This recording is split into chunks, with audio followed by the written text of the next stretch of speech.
Hello, welcome back again. So I wanted to talk about John chapter 13.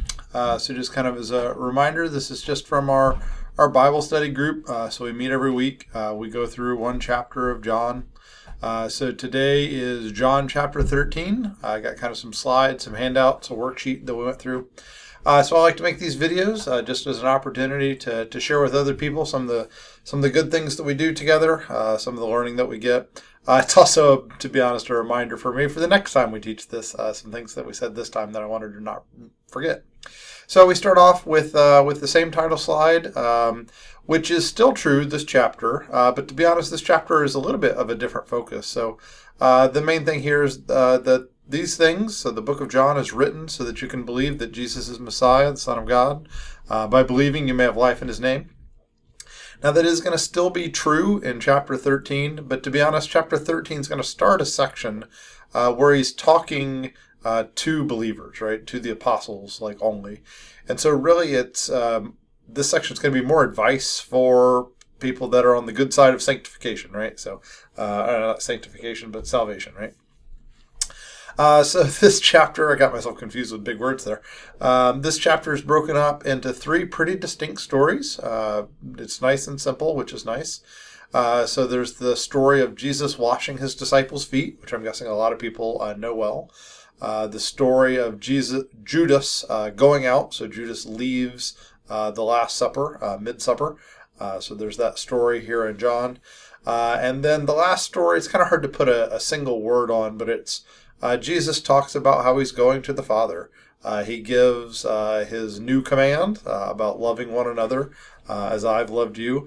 And then, Peter totally misses the command, and Peter wants to go with him now. And then this is where Jesus says kind of the famous line, before the rooster crows, you'll deny me 3 times. And so these are kind of the 3 stories. Peter's involved with all 3, which is kind of fun. And this chapter 13, is just the beginning of what people call Jesus's farewell address. So we'll just kind of go into the next couple slides here. So these 5 chapters make a chunk, and they're a chunk which is marked by simplicity. You'll notice that they're much shorter. So, a lot of these chapters are half the length. And so that's going to be common in this. And the words that are used are usually shorter. It's going to repeat words from earlier in the Gospel of John. It's just going to be really interesting. Look at the length first. So these 5 chapters combined, they're not even as long as just the Tabernacles stories. So, for example, one of the earlier sections was festivals, which had a lot of long chapters, right? And one of the festivals was Tabernacles, so there were 4 festivals. And just that 1/4 of that other piece was bigger than all these combined, just barely. And so that kind of makes it unique that they're shorter chunks. Now you can ask, well, you could just break it up shorter. That's no big deal. But the author of John, presumably John himself, I think they knew that this division into chapters was a thing, right? And so I'm pretty sure that these chapters were marked by the author. And you can see how well chapter 13 divides and others divide well. And they're all shorter, right? They're shorter stories. Other ways that you could kind of look at these from like a 20,000 foot view is they're also much simpler Greek, and so it's a much simpler writing style. This chart here, this is the number of unique words. So usually a unique word is like a big word. Most often it's kind of like a very special kind of word. And you'll notice that somewhat in chapter 13, but especially in 14 through 17, there is very simple repetition of words like nobody's business. So chapter 17, the prayer, uses 2 unique words out of 500, right? Being a mathematician, by the way, this shows the number of unique words, but of course we told you that the length of them was less, and so I felt honor bound to also show it as a percentage. But percentage show the same thing, not really that different as percentage. Other interesting ways you could look at this, there's shorter, there's fewer unique words. You could also look at big words. So this is a chart we prepared for chapter 8. So chapter 8 has the woman caught in adultery in it. If you look at that section by itself, and I don't consider this like what's the word, outlandish, sacrilegious. That was the word. I don't consider it sacrilegious, but I believe that story was written by John, but translated by somebody else, right? If you look at the Greek in it, I just don't buy that John did that one, right? And for that reason, a lot of the Greek-speaking communities threw it out because it was clearly not by John himself. John was a simple guy, right? It says in Acts. John, Peter as well, unschooled, ordinary men, right? And so this section reeks of authenticity in that it's simpler Greek that was probably written and translated probably earlier in his life than later in his life. And it feels like some of his earliest writings, which is really neat. Bible Project, they've always got these cool posters that you can kind of see the structure of books, which is really fun. They've got 7 structures, so you can see there's the what I'd call the prologue. They do all of chapter 1. I do just 18 verses. There's the second section, which they call the institutions. I might call the model of discipleship. The feast, then there's the 2 Lazarus chapters, and then now we're here to the farewell discourse, so Jesus' final word. So moving right along in the Gospel of John, so really fun to think about the big picture, to know your address in the book, some might say. These 3 stories, I'll start with the picture first because your eyes are probably drawn to the picture. This picture is purely a guess, right? So we know historically it was probably a low table, maybe a foot off the ground, cushions as seats. When you wanted to get food, you would lean forwards on your left elbow. I don't know why your left elbow, but you would. And so you'd get food that way by leaning on the table with your left elbow, which would place John to where he was directly in front of Jesus' chest, right? And so they use the word bosom here, in the bosom of the Lord, right? We don't use the word bosom in NIV because it's an awkward English word for us. And so John would have been right next to Jesus on that side. Other things are guesses, right? So there's a guess that Judas was probably right next to him on the opposite side.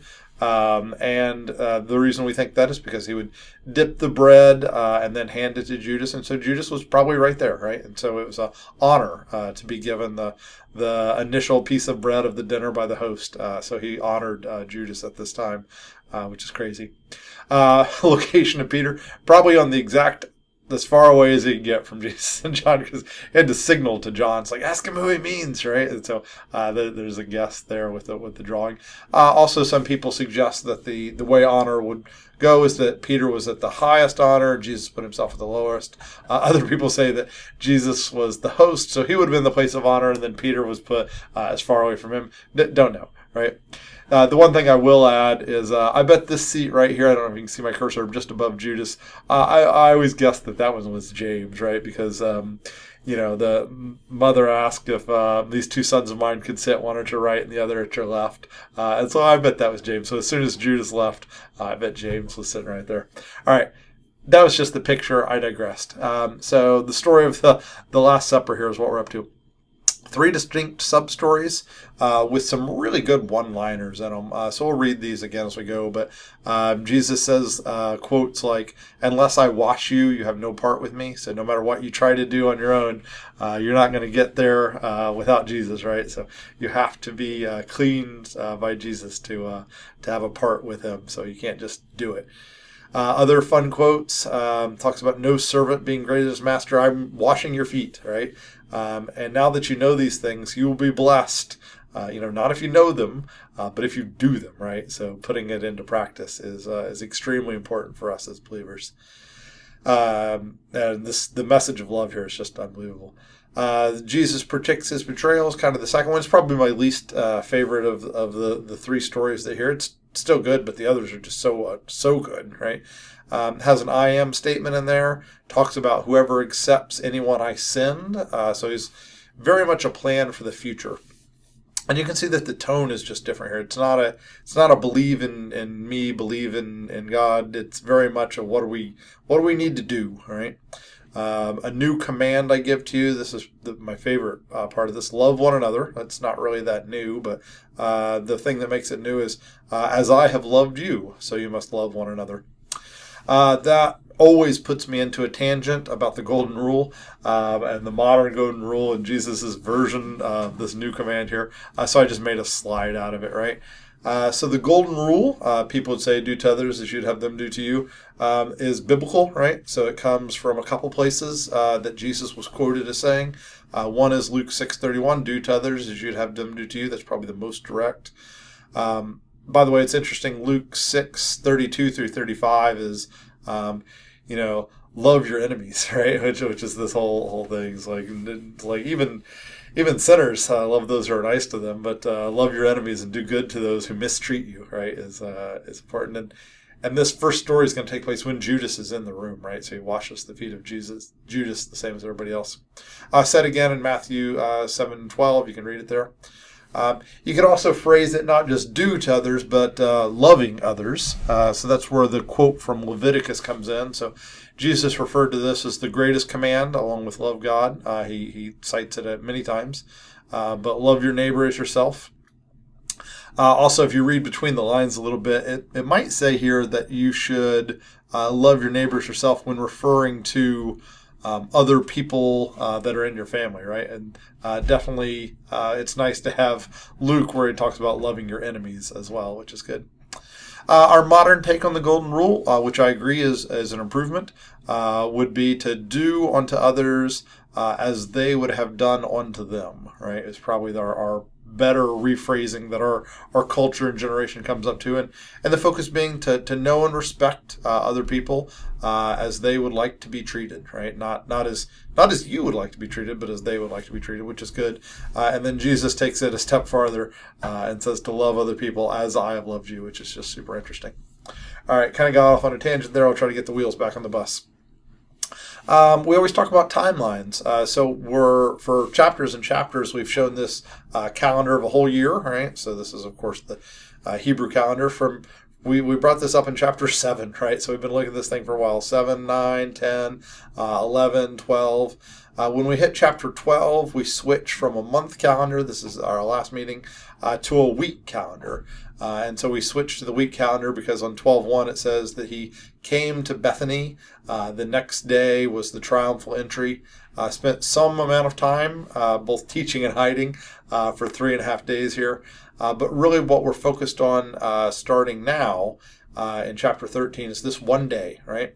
So we go from a month view to a week view to now we're worried about just one day. The date would be Nisan 14th. If you want to guess, like our calendar dates, it probably would have been April 2nd and 3rd of 33 AD is our best guess, but it's hard to know. Their days, of course, began at sundown. So the day begins at sundown. And the tradition is that your Passover meal or Passover meals leading up to Passover would happen just a little bit after sundown. So this my line here kind of shows that it's twilight and then sundown there. And so the Last Supper would have happened around that time. So you can look up what time sunset was in Jerusalem in that year. It's kind of fun that you can do that. And you can guess what time the Last Supper probably started. So chapter 13 is going to be the start of the meal. And then there's a discourse that goes for 4 more chapters afterwards. And that is going to all basically happen in the Last Supper, which is neat. They stay up all night, which is fun, except for some that fall asleep. Jesus will get arrested, and then it'll go to the Jews and Pilate. So there's no more sleeping. Sleeping is done, right? And then he'll be on the cross the next day. Sorry, not the next day, the same day, in their terms, the next day in the way I think of things. So the hour of glorification is today. We're looking at just one day now. How did we finish chapter 12? Quite a bit of text here. My apologies for that. But we finish where Jesus is talking to more than just the 12 apostles. So he's talking to, doesn't really say, but presumably it's other Greeks, other Jews, other people in Jerusalem. And there's only a few things that John records that were said here. The other Gospels, they put quite a bit in this few days time period. Some of the things that I'll just kind of bring out here. I've come into the world as a light. So we see this light, dark theme over and over in John. Hopefully we're starting to get it. So that no one who believes in me should stay in darkness. The tone in chapter 12, you can hear it just in these words. So that no one who believes in me. It's like it's very much talking to non-believers. It's very much in this like Jesus on trial, trying to convince people or plead with people to come into the light, right? We're going to lose that in chapter 13 because he's only talking to people that are in the light, except for Judas, of course. And so it's just kind of interesting. But he says a lot of pretty similar things, right? So he talks about how he's speaking just what the Father told him to say, right? So there's no like need to hear the voice from heaven say it. I'm saying it, right? So if you want to understand what life is all about, why we were created, why we exist, you were created. I've got a message here from you that you can just hear me say from the creator of the world, right? Who is me. I and the Father are one. So crazy stuff, talking to the crowd. And now we're going to switch to talking to just the apostles in the upper room. Chapter 13 has a very clear structure to it. It starts with a prologue, which is interesting. There's 3 verses, and they're properly broken, verse 1, verse 2, verse 3, that are introductions to the 3 stories, washing the feet, betrayal, and denial, but in reverse order, because that's how chiasms work, I guess. And so we're looking for verse 1. It's going to start off and say, Jesus knew the hour had come for him to leave this world and go to the Father, right? So he's going to leave the world and go to the Father. The final story is all about, I will be with you only a little longer, just as I've told the Jews, where I'm going, you can't come, and then where I'm going, you'll follow later. And of course, Peter's going to want to follow him now, and then that's where Jesus says, before the rooster crows, you'll deny me 3 times, right? So I hate calling that story Peter's denial, because it's really about him going, right? And Peter's response to him going. So that first line goes with that. The second verse is going to go with the second story. And so this is the evening meal is in progress. By the way, that word in progress is really the word geomia. I can't pronounce it right. But it's the same word that we saw in the prologue of like, through him all things were made. So the meal was made. It kind of shows the sovereignty of God. This meal was always part of the plan, right? And the devil had already prompted Judas to betray Jesus. And then, of course, that whole story is about Satan entered him. He went out and it was night. Some very clear words that we know quite well from John. Third verse is the Father put all things under his power, so under his authority. And so it's interesting that, like, as humans, when we get power, when we're CEOs of companies, when we're banks who handle money, the choices that we make. But of course, Jesus is wildly different. He gets this authority, and he becomes a servant, right? And so it's the inverse of what we do with authority in our world. And so he takes the role of a servant, lower than a servant perhaps, to show love for others. If you just were to read these 3 verses without kind of seeing the structure, they almost seem disjoint. It's like, why this and then the totally different and then that. But when you see the frame of chapter 13, it all comes together. And then, of course, the transition is just the word so. So he put on a towel, right? So it's just really, really interesting. One of the goals of what we're doing with this sermon, with this series, is we're trying to do more about teaching people tools and skills to make discoveries. So we've had this theme going for a while. This is now the 3rd app that I'm going to have you download. This app that I'm going to have you do today is Android only. My apologies for that. It is called Hebrew Greek Interlinear Bible. It's a pretty simple app, which is fun. I'll go ahead and show it on my phone here.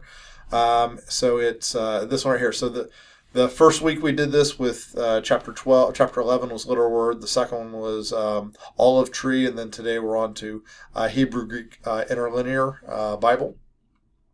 And so we're going to have some questions that are associated to use this. But it's quite simple. If you ever want to see what the Bible really says, the Bible was really, at least the New Testament, was written in Greek. These are pretty darn accurately the Greek words that form your Bible. And all the things that we see in English are, of course, translations. So the one that I've got up here is the phrase ego eimi. which is I am. And so how do people translate this ego eimi to have it refer to the divine name or just saying the words I am? And so we'll look at some of those things. And so we've got a worksheet that we're going to do. We're going to use this new app some, but we're also going to use those other two a little bit. And so we're going to focus on just these three apps and how to use them. I won't go through every detail in this video, but we'll kind of show you what we're up to. Probably I'll just cheat and show solutions, right? That's what we did last time. So what we had the group do is we had group open up the Olive Tree app first. So kind of started with a review of Olive Tree. So go ahead and click on Olive Tree here on my phone. And had people go to 13:13. Where am I at here? So there's 13:1. 13:18. Oh, I said 13:30. I meant 13:31. I'm dyslexic today, so I'll have to change that in the. I'll change it right now. 13:31. And what I wanted you to do is I wanted you to find the Last Supper story in the other Gospels. Tell me how long it was, how many verses, and then I also wanted you to find and fill in the blank for a quote. So I'll just kind of do that with you here briefly, but if you wanted to, you, of course, could print this out and follow along. So the first one is Matthew, and so, I should have backed up. The stories that are in verse 13, the foot washing is unique to John, so there's no way to have links to it. The second one is about Judas betrayal, which is a little different in John. They chose not to link it. But Peter's denial, that's just in all the Gospels. And so that one they will link. So what I wanted you to do, showing the answers over here, is to click on the Peter's denial, which kind of marks the end of the Lord's Supper. So you can see at Matthew 26:35 is the end of the Lord's Supper. But then scroll up to find the beginning of the Lord's Supper. And so you can see Matthew goes from 17 to 35. If my math is right, that's 19 verses. It feels about right. You have to subtract and add one. And then what we're going to do is we're going to find a good quote in there, right? So kind of something that characterizes the story. And so if we look through this one, let's see here. So this comes from right here. He gave it to his disciples, saying, so he broke the bread and gave it to him, said, take and eat. This is my body, right? And so that's a pretty classic Last Supper line from the Gospels. I do the same thing with Mark. So Mark, it turns out to be, you can see the end here at 31, 12 to 31. So it's about 20 verses, getting a little longer in each of the ones on this table. And then the one I had you do here was, he's got, take this, this is my body, just like Matthew has. And then he took the cup and gave thanks and gave it to them. They drank from it and said, this is my blood of the covenant, which is poured out for you. Many connections here to Moses sprinkling the blood on the people at the bottom of Mount Sinai, right? But done with wine this time. Way better than actual blood, right? So this blood is the blood of my covenant, which is poured out for many, right? So classic Last Supper there. Luke's is the longest of the three, so it goes 7 through 38. The one from Luke that I decided to have you fill in the blank on was this one right here. This is my body given for you. Do this in remembrance of me. He also repeats, this is the cup of the new covenant in my blood, which is poured out for you, right? So all these synoptic gospels put as the focus of the Last Supper this breaking of the bread, this drinking of the blood, the new covenant. And John does not, right? Which is interesting because they're short, right? Like 19, 20, 32 verses. John is 155 verses. He's got the longest Last Supper, and he does not have the meal, right? Which is interesting. Different people have different theories about why John doesn't have the meal. The most obvious is people knew the story. It had been well covered. They had read the synoptics. They'd had them for 30 years worth, right? In fact, they were doing, it's called the Eucharist, the communion, Holy Communion. They were doing the Eucharist every week, right? They almost had too much ritual, right? And so a little less ritual, a little bit more meaning. And John does cover this in chapter 6, so many chapters ago. He talks about how I am the bread that came down from heaven. And the line, take and eat, this is my body. I mean, whoever feeds on this bread will live forever. He talks about eating that bread in chapter 6. So he's kind of already covered it, which is kind of interesting. So fun little comparisons of things in the gospel. There's other little differences, but that was the main one that I wanted to highlight. That was a review of Olive Tree and ways you can use Olive Tree. The next thing we wanted to do is my favorite app, Literal Word. I suppose I should go to this version so I don't give away the answers. So open up Literal Word and go to verse 16. So verse 16, and this is when Jesus has just washed the feet of his disciples. He goes back to the table and he says that, a slave is not greater than his master. And I mean, the point being that if I am willing to lower myself to show love for people, to take the role of a servant, so should you, right?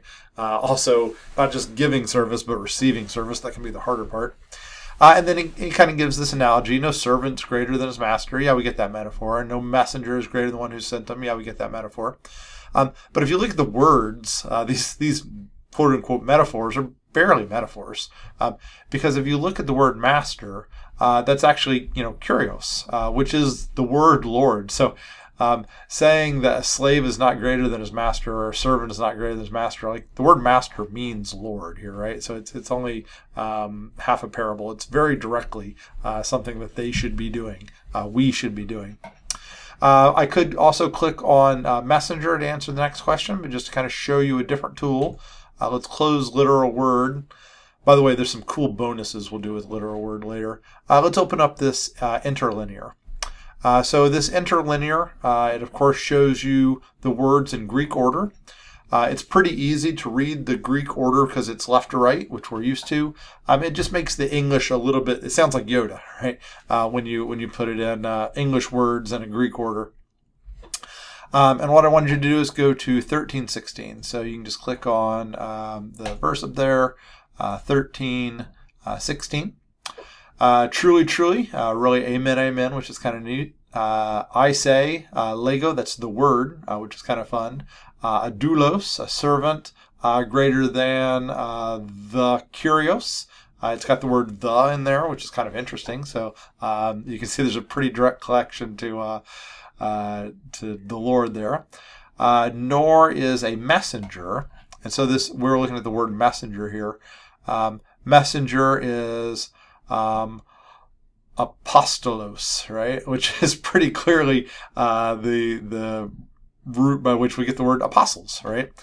So it's kind of funny that if you look at this, the word master means Lord, and then the word messenger is the word apostles, right? So barely a metaphor. I just think it's fun to be able to look a little bit deeper. The last thing on here is to slide forwards a couple verses and say, is the ego eimi here? It's translated in NIV as I am who I am. And I was curious, does it really say, I am who I am here? Or does it just say ego eimi, kind of like the others? Because the reason I asked this question is if you go to the Old Testament, Exodus 3:14 is this one. This is Hebrew. So you've got to start over here and read right to left. And so the Hebrew says, and God said to Moses, I am who I am, is the way that reads. And so it actually says, Ehwe, Aser Ehwe. My Hebrew is not very good, right? And so it's kind of a repeat of the I am. And so it's interesting to say, it's like, oh, did they translate Greek that says like ego eimi, some word for who, ego eimi, or was it the same here, right? By the way, this goes on to say, thus you shall say to the sons of Israel, Yahweh has sent me, right? Which is this word Yahweh. And if you could open up a Septuagint easy, which is not easy from this app, you'd see that in the Septuagint it says ego eimi for I am here. But it does turn out that this time in John 13:19, where NIV says I am who I am, it really does just say ego eimi. And so it's just NIV chose to add a little bit more, which is fine. A couple bonus ones just for people that like this kind of thing. Back over to my favorite literal word. I like it because it's just so simple, right? There's a couple other words that I think are fun. So look at the word tied around. I'm using LSB right now. Tied around himself. But that word tied around is really the word girded, which is kind of like a sword. You gird your sword for battle. So it's like, how does Jesus fight his battles? Well, he puts a towel around his waist and he serves people, right? So I think that word's kind of fun. More bonuses. 33 has got a fun bonus. So 33. So he says this word little children. And we'll look at this again later. This word little children, I don't want to try to pronounce it, but teknion, it is used exactly once, right? And so you're like, well, why is a word used exactly once so special? Well, it's special because if you look at some of John's other writings, this is John's favorite word for especially his disciples, right? So little children, I'm writing these things to you so that you might not sin. Little children, and they translate it here in LSB as little children, which is just kind of fun. And it's the last verse in 1 John, so it's a really significant word. You can also see it's used 1, 2, 3, 4, 5, 6, 7 times. John likes sevens, right? And so it's clearly a significant word to him. And he uses it exactly and only once in the Gospel of John. And here it is. So it's probably going to be important, right? I'm with you only a little while longer. Where I'm going, you cannot come. A new commandment I give you. We should memorize that, right? Love one another even as I have loved you, so that you must love one another. By this all will know you are my disciples if you have love for one another. It's important. John marked it as important with a keyword. All right, last bonus. The word bosom. So it shows up twice. It shows up. NIV won't ever have the word bosom, but it shows up here, and this is LSB, and then also here. Now, one interesting thing is it's a different word, right? Kolpos there, and then why it's the same word, right? Why use different words for it? That's weird, right? And so it's interesting to see where they connect to. So the first one, he was reclining on Jesus' bosom. This is a word that's used exactly twice in John, and it's significant, right? No one has ever seen God. Only the only begotten God, so the monogenes, who is in the bosom of the Father. So Jesus is in the bosom of the Father, and he's the only begotten God. NIV would, of course, say only begotten Son, because it's more natural for us, but Jesus is the only God who's in the bosom of the Father. And then John, the one whom Jesus loved, is in Jesus' bosom. And so pretty bold claim here. So Jesus is in the bosom of the Father. John is in the bosom of Jesus. It does also kind of suggest that perhaps John himself did not write that particular line. It may have been added by someone in the Johannine community who added it after his death, right? So just kind of interesting. Then the other bosom, where does it connect to? It's also used exactly twice. These authors, man, they crazy, right? Used exactly twice. It's used here, and then it's used in chapter 21, the very end of the book. So we've got this cool tie. Check out this cool tie. Just think about what just happened.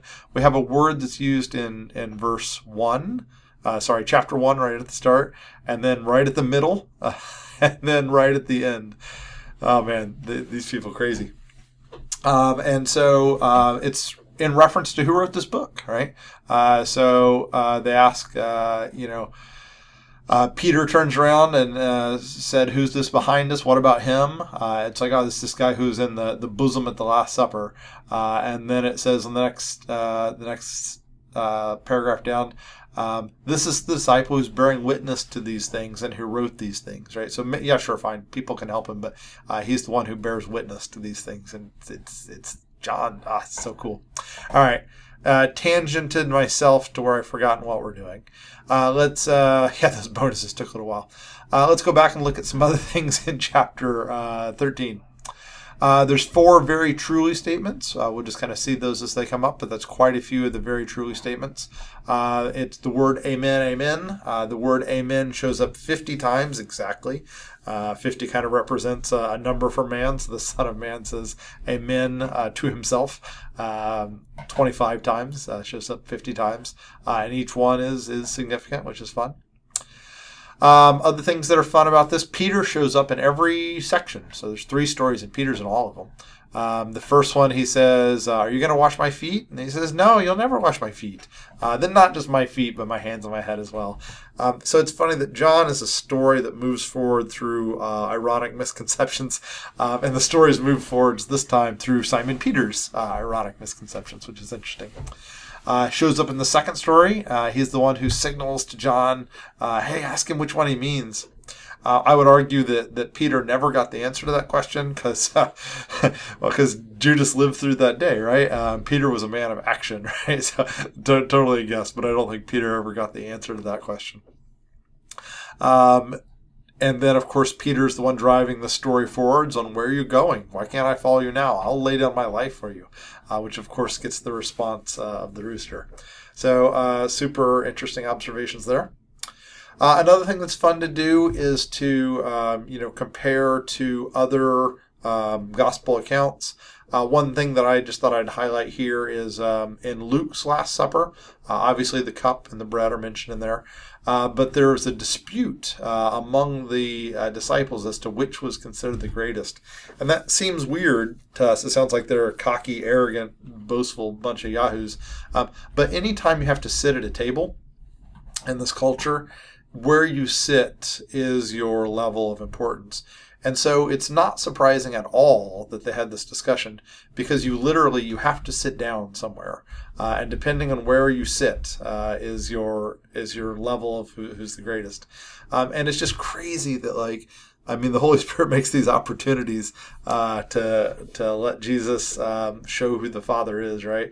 And this is the opportunity where he puts on a towel and washes their feet. And just to share cultural things, this foot washing common for a host to do, or not for a host to do, for a host to arrange to have done.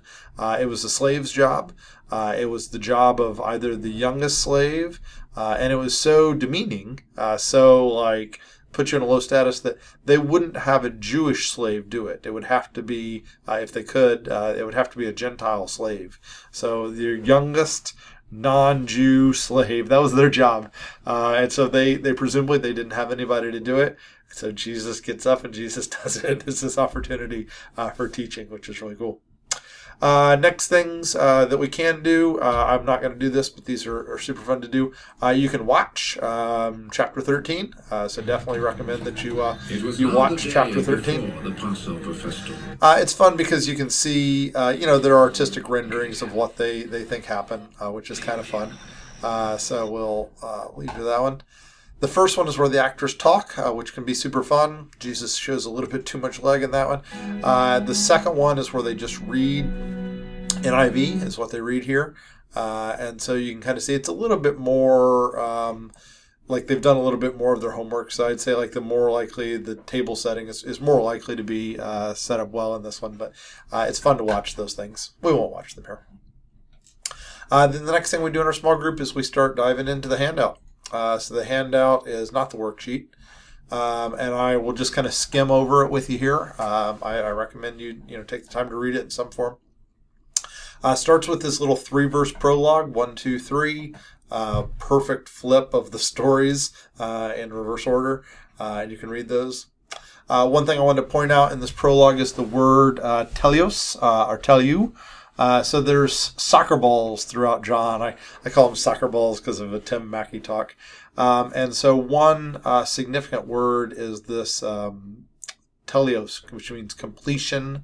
It means to bring to fullness, to make perfect, to accomplish. It shows up in the Gospel of John 7 times. There's one more where it's a related word, but I like to keep it just the ones that start with the letter tau, right? So that shows up 7 times, and they're all significant, right? My food is to do the will of him who sent me and to finish, make perfect, make complete his work. I have testimony greater than John, for the works that the Father has given me to finish, the very works that I am doing, they testify about me. So he's finishing the works. Again, this is the third time we've seen this word, and it shows about how he loved his disciples. So it can mean the end, which NIV has to pick. They have to pick one of the many definitions to put into. They can't tell you the 8 definitions of a word. They just pick one.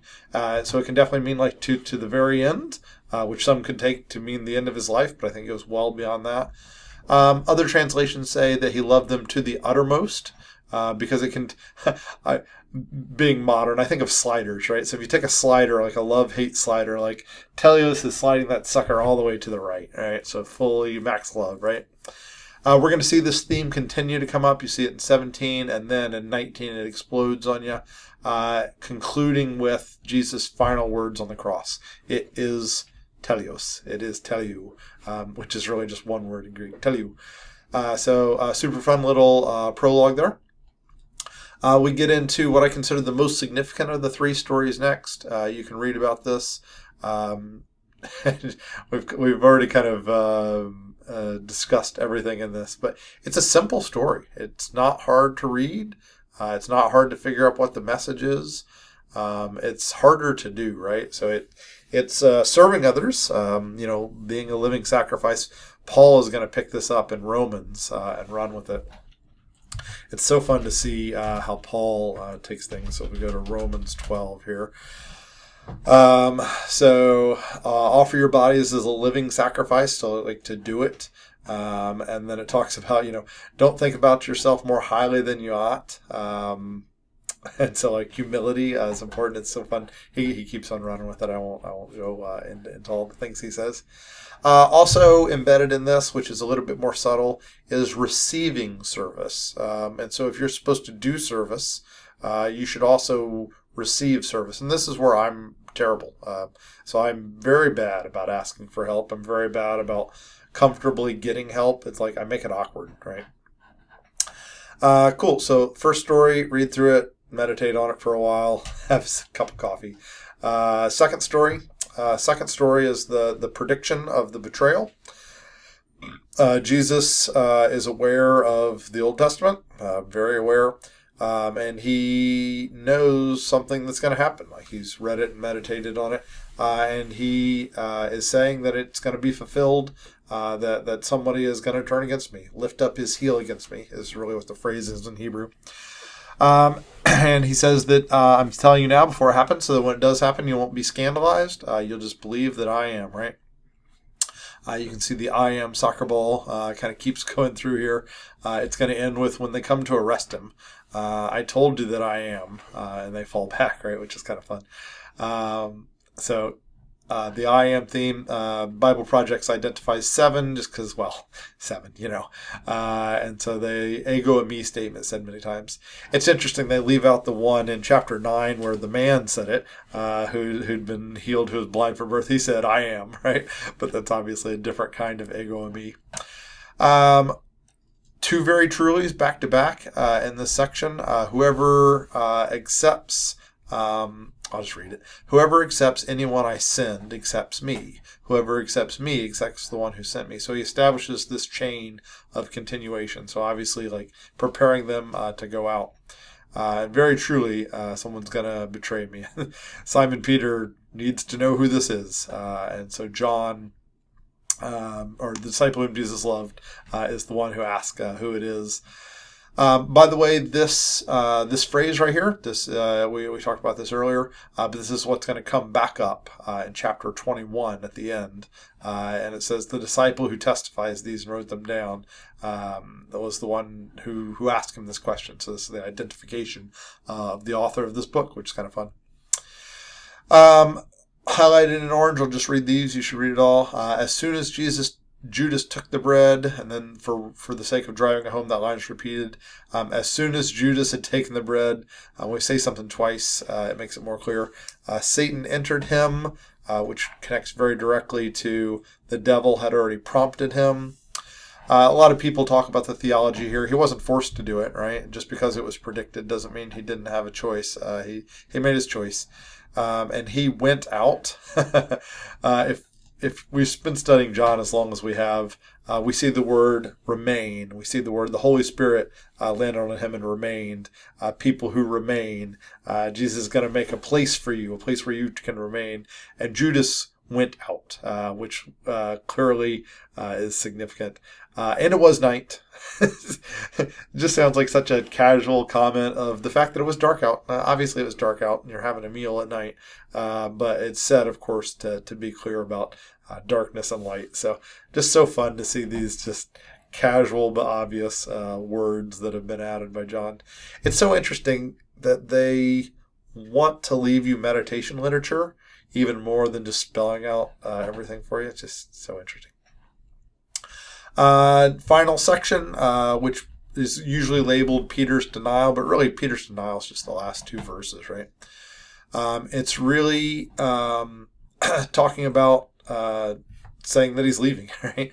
It starts off with a sentence that says the word glorified 5 times in it.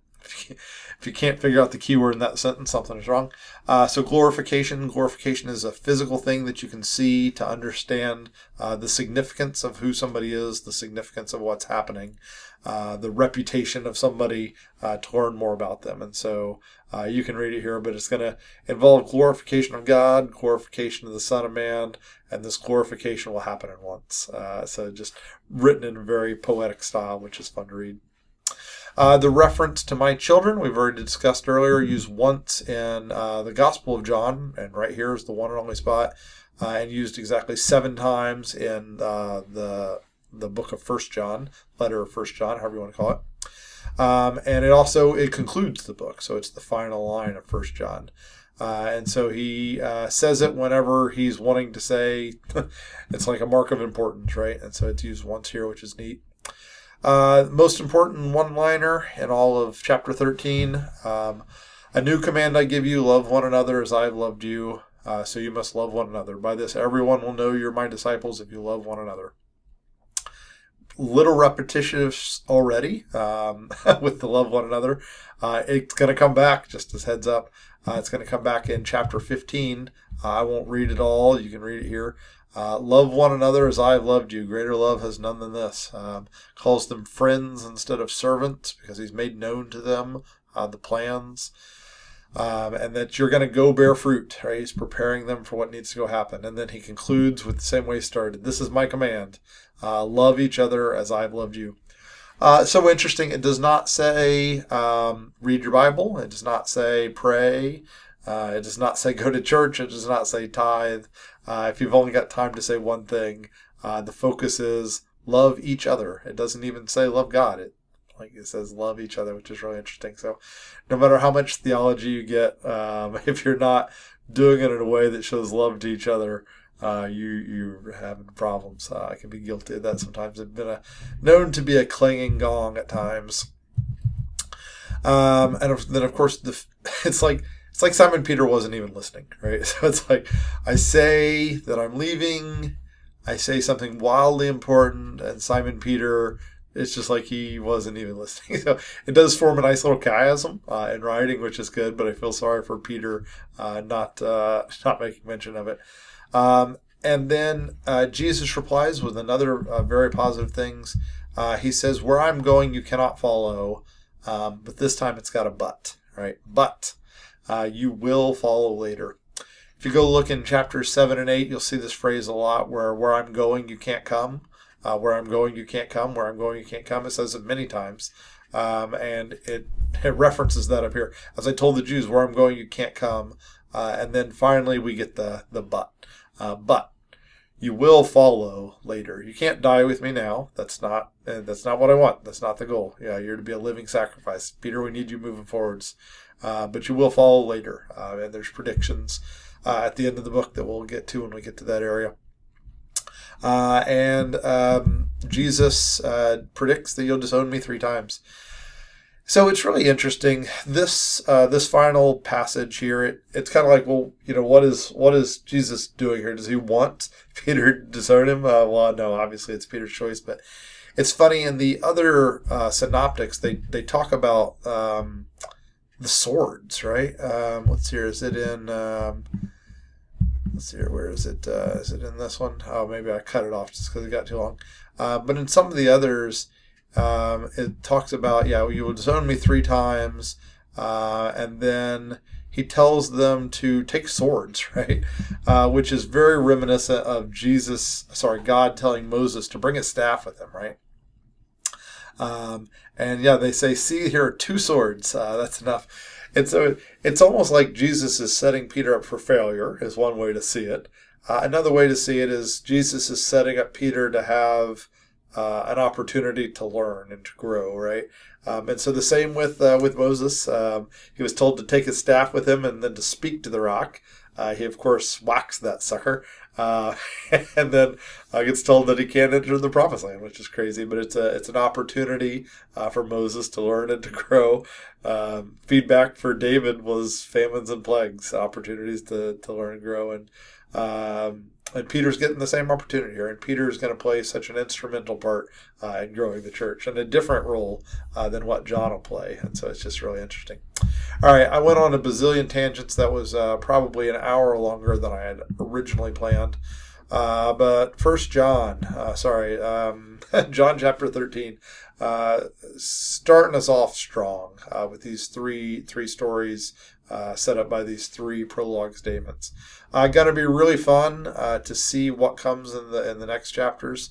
We're just getting started, so we got 4 more chapters of farewell discourse. This idea of a farewell discourse is very common in their culture. Moses did it. It's the whole book of Deuteronomy. Joshua did it at the tree at Shechem. It's like, as for me and my family, we choose the Lord. So when you know your time is coming, definitely part of their culture was to say your goodbyes, to prepare the people that are going to remain for their next steps. And we are just going to keep at it for 4 more chapters in the Last Supper throughout the section. Hopefully you can come back and join us in those. I look forward to reading them and diving through them myself. All right, see you next time.